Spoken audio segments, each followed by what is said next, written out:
Comic-Con Cape Town. Please put your hands together and welcome to the stage. Give it up for my man, Zach.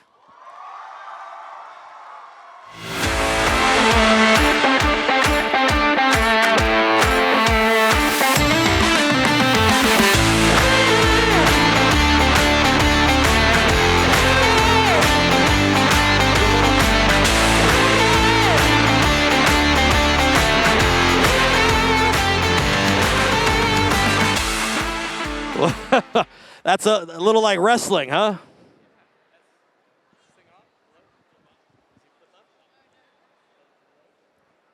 Number one.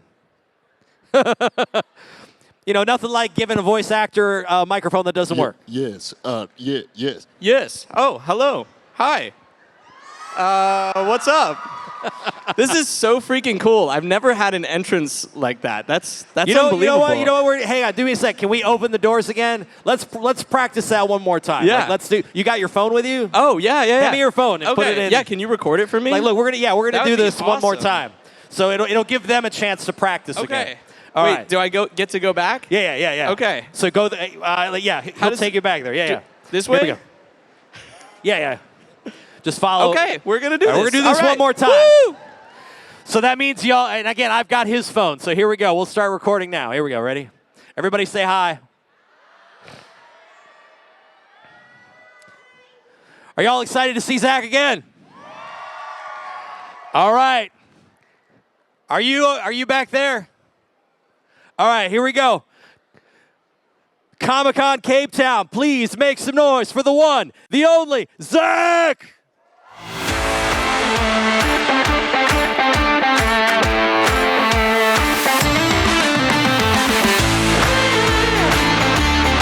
The name's Tanjiro Kamado, not Gonpachiro. See that? Thank you. That was awesome. I mean, look, see, it's so funny. They have such imposter syndrome here in South Africa. Like, they don't understand that, like, there would never be anything like this at a Comic-Con in the United States. Yeah, no, not at all. Like, it's just a table with some, like, paper placards with your name on it. This is amazing. There's a Toys R Us booth. Yeah. Toys R Us is alive and well here? Correct. That's amazing. Wow. All sorts of stuff that you're probably not used to. So, when did you get in? You think you got in on Monday? Yeah, like Monday night, I think. And what have you done since being here so far? I explored a little bit of Cape Town and kind of went around. I went to a mall, and I also went up to the national park. Okay, so you went up to the tabletop mountain.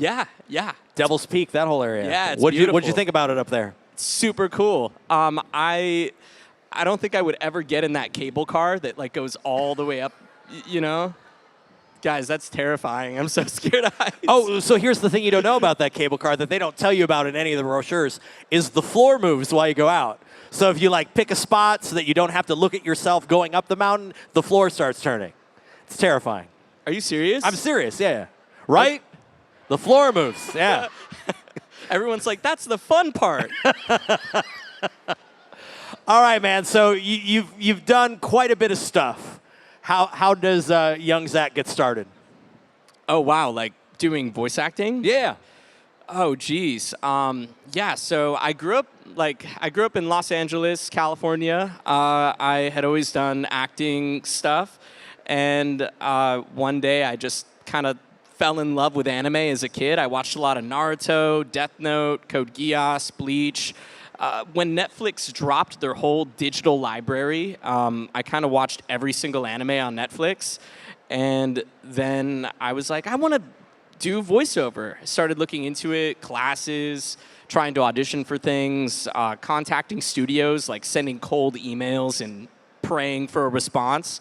And then a voice acting competition popped up at Anime Expo in 2014. And I decided to try out for it. I almost didn't do it because it's a whole thing. Like, you have to go up on a little stage and they give you a script right before you go on. Sort of like how a real voice acting session is. We get a script, like, right then and there, and they say, 3, 2, 1, okay, like, read your line, now do it. So it's like a cold read. So I did that audition, and I wasn't sure what was going to happen. I get a phone call 2 weeks later saying, hey, congratulations, you won our competition. And I started doing voices for anime and video games and all sorts of stuff ever since. So what was your first voice and your first day? What was that like? Oh, wow. I played like a additional character in a show called Magi, The Kingdom of Magic. And I also did like background voices for Kill la Kill. So yeah, it was really interesting. I was very nervous. It's like shaking, going into the booth. It was like, I don't know, 16-year-old me, really, really terrified. I didn't know anything about. I'm like, I don't even know. I kind of know what I'm doing, but like, not really. This is my first thing ever. So had you taken like classes? Like what was an important takeaway from one of those classes? What was like the main thing that I learned from the classes? No, just one of the important ones. Oh wow. I took like a class called Adventures in Voice Acting, and it helps you dub to picture like anime. So because when we record an anime, there's no practice, there's no anything like that. We kind of go into the booth, and they let us watch. They let us watch like the scene that we're doing in Japanese, and then it winds down and it goes beep, beep, beep. And then on the fourth imaginary beep, we say the word, and you have to take whatever's written in the script already and fit it to the existing mouth movement of the character. So taking that class really helped me kind of develop the skill and the timing for doing all of this, because otherwise it's pretty difficult. So had you always done voices growing up, or? Not really. Well, sort of. I don't know. Like, I used to play a lot of Xbox Live as a kid, and I would play Halo and Call of Duty. So I would get on there and be like, hey, guys, what's going on? And I would be absolutely obliterated in the game chat. Be like, shut up, you kid. And then I would Have to use my deep voice. And so when I would use my deep voice, I was like, Hey guys, we gotta move. Left side, let's go. and then all of a sudden, everybody loved me online. It was great. I got the respect I deserved. Using my deep voice. Now, how do you go about finding the different voices? Oh, wow. It kind of comes from like looking at characters, I guess you could say. I don't really think too hard about it, to be honest. When it comes to like an audition, if I get a picture of a character, just by the way they look, I kind of try to figure it out. It's like the worst answer ever. No, I just kind of do it.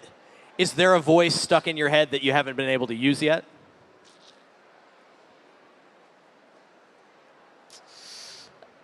I think I've kind of exhausted my arsenal. To be honest, there was an anime. There's an anime called The Prince of Tennis. And in The Prince of Tennis, I played the entire Greek team, like the entire Greek tennis team. Like, I played 8 or 9 characters, and they all talk to each other. It was a whole thing. The director thought it would be hilarious. So I do all sorts of different, variations of my voice. Like, one character sounds like this. One character sounds like this. One character sounds like this. Another character sounds like this. Like, and I just did a bunch of different things. And they all have a Greek accent. No, I do not remember how I did it. So in order to find something like that, do you just listen to a lot of Greek conversation, or how do you find that accent? How do I find the accent? I asked the director, and I asked him, I said, what's a Greek accent?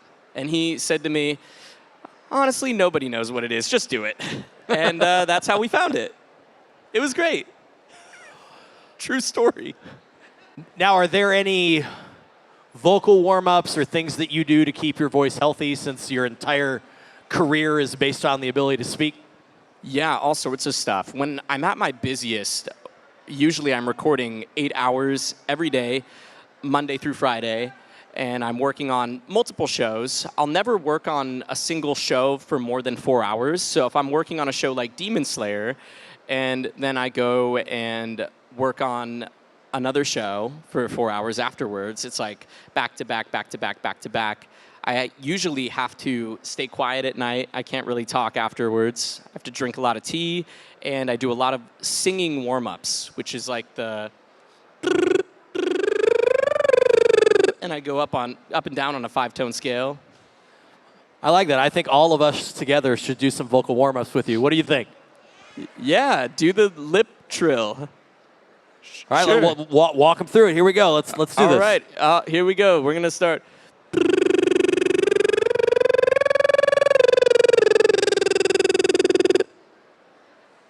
Now you guys do it. They're all staring like, please don't make us do homework. This is a holiday. Please don't make us spit at each other. So, being a fan of anime, do you sometimes get excited about a character? Like, you get a script and you're like, ooh, I actually know what this is. I really want to do this? All the time. All the time. So many crazy moments have happened. When I got to play Dr. Hedo in Dragon Ball Superhero, I freaked out. It was like a full circle moment for me as a kid because I grew up watching Dragon Ball. Chris Sabat and Sean Schemmel, Goku and Vegeta are like my heroes, and I got to work with those guys doing the movie. It was absolutely insane. We all walked on a red carpet together, and I also got to work with Charles Martinet, who is the voice of Mario. So yeah, it was just kind of like crazy moment for me. I had to pinch myself multiple times to make sure this was actually happening. So now, a lot of them, when they get the opportunity to see you, they're going to freak out because you're, in your head, you're just Zach. You're just you, and you're like, why do these people, it's weird. Who have you geeked out over meeting? Oh, wow. Of course, the Dragon Ball guys, the entire cast, except, I kept it cool. It's like, hey, what's up? What's up?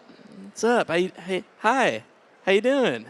Not awkward or anything. Please love me, please. I think two people that I was really nervous to meet was Yuri Lowenthal. He does the voice of Sasuke in Naruto. And the other one was Tom Kenny, who plays SpongeBob.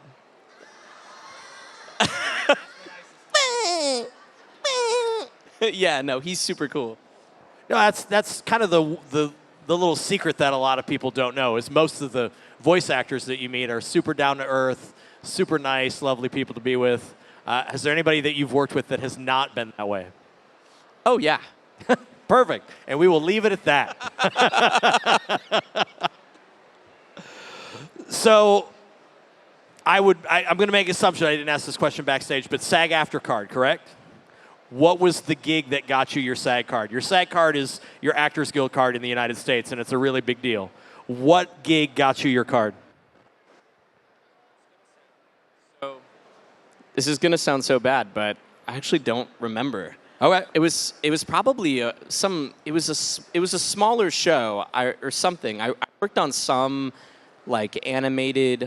I worked on an animated pilot for a show, and then I worked on another thing, and then after that I was a must join, and then I had to join. But yeah, Demon Slayer is SAG, and I mean basically another show is SAG that just came out actually. It's called Blue Box on Netflix. If you haven't seen it yet, go watch it. It's super cool, especially if you like sports and romance animes.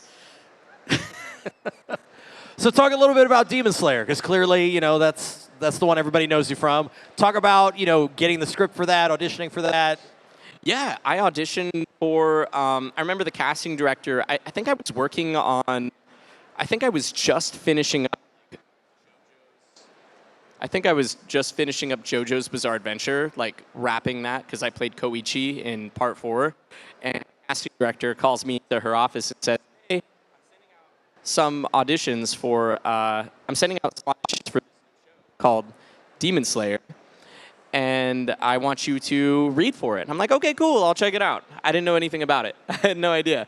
So I get these auditions in my email, and I'm like, Tanjiro, Zenitsu, and Inosuke. I think I started with Inosuke. I'm like, wow, this is a lot of yelling. And then I go on to Zenitsu, and I'm like, wow, this is a lot of yelling.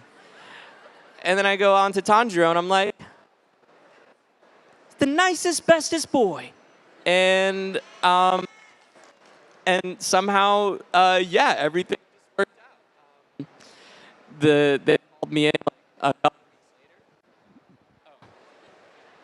This one pooped out. Yeah. Yeah, they called me in a couple weeks later, and the rest is history, I guess. Yeah. So you've clearly done voices for a lot of characters. Do you have a favorite? It's like asking the favorite child, right? That's so difficult. It's hard because I think Tanjiro is my longest running character, the character I've spent the most time with. We've been working on the show since 2019, and it's been nonstop working on not only like the seasons of the show, but video games. So Tanjiro is up there. Another property I really liked working on was Cyberpunk Edgerunners.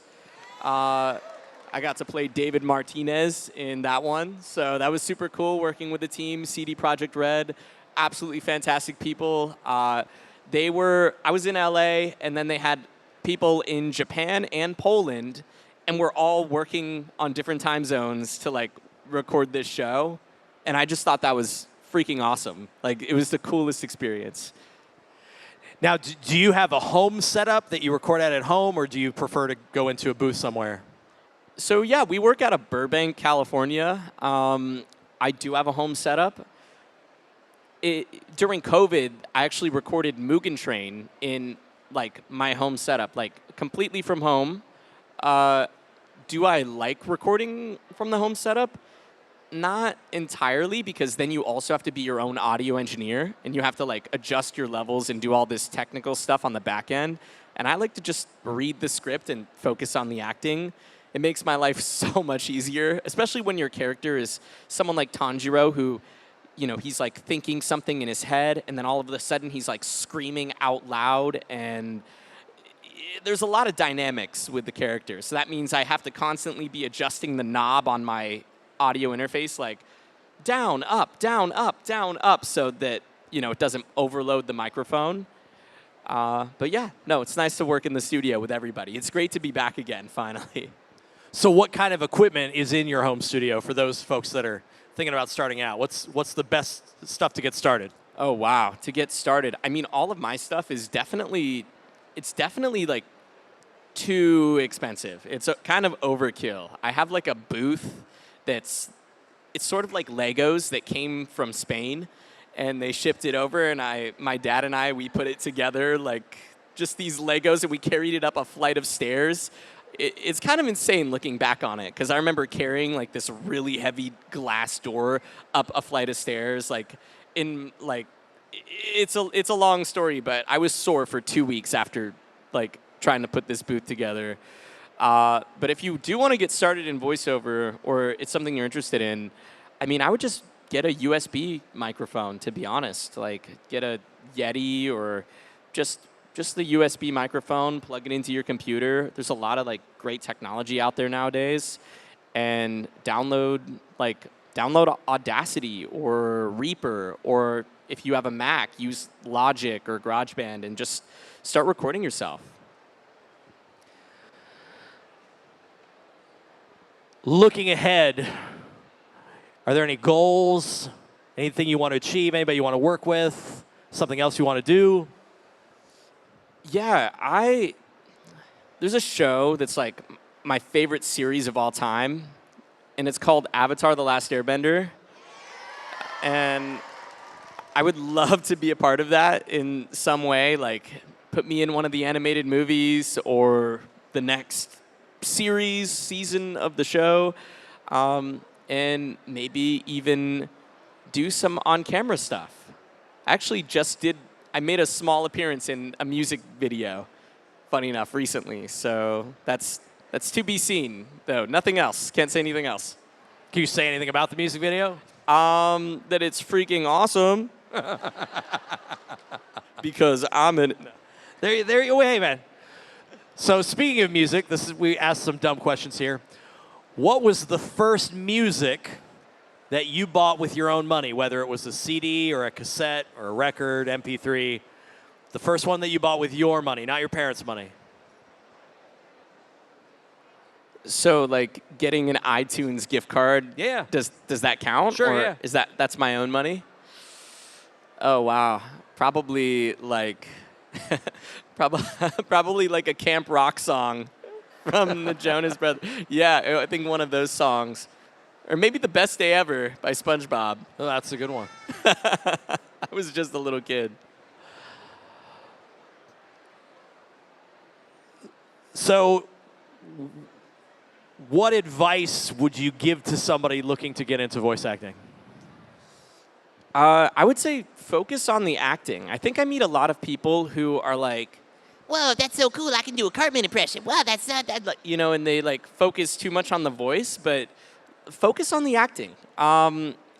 It's really interesting. It's kind of hard to explain, but I think in order to do this, you have to kind of have some kind of like creativity in your head. And what I mean by that is like when you're doing an impression of a character, you know, another actor has kind of already done like 80% of the work for you by like creating the character, making the voice. Like, you know, with SpongeBob doing the laugh, like Tom Kenny already laid the groundwork. It's same thing with Mario, right? Like you think of the woohoo, and it's so iconic because of that. But you have to keep in mind when the original actor received the script for that, you know, that audition, it's just like black and white piece of paper. They might not even have a character image on the script. So you kind of have to play around, you know? You have to have that imagination in you and be able to look at a character. It's like, okay, like there's a plumber, he's got a mustache, he wears a red hat, you know, he's like Italian or something. You know what I mean? Like you have to have that like imagination of, okay, what am I gonna make this guy sound like? So I think acting classes are important, improv classes are super important, and vocal training. Train your voice as best as you can. Do like singing classes, singing warm-ups. I think theater is amazing, and just practice, practice, practice. So when you're doing the dubbing and you're coming up with the character voice, do you often listen to the original voice in Japanese to match it, or?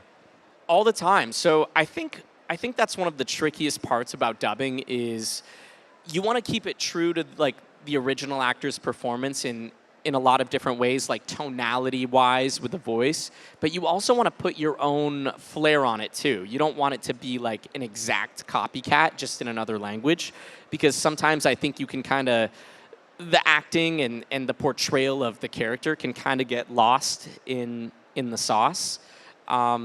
Funny enough, Natsuki Hanae, who does Tanjiro in Japanese, I did a movie premiere with him, and he gave me some like awesome words of encouragement. And he told me, he said, whenever you're doing the role and you're portraying Tanjiro, he's like, you just got to do you. Like, don't worry about like what I did or anything. Like, you got this role because you are Tanjiro. And I thought that was really cool of him to say. Super, super sweet guy. No, and that sounds like really good advice.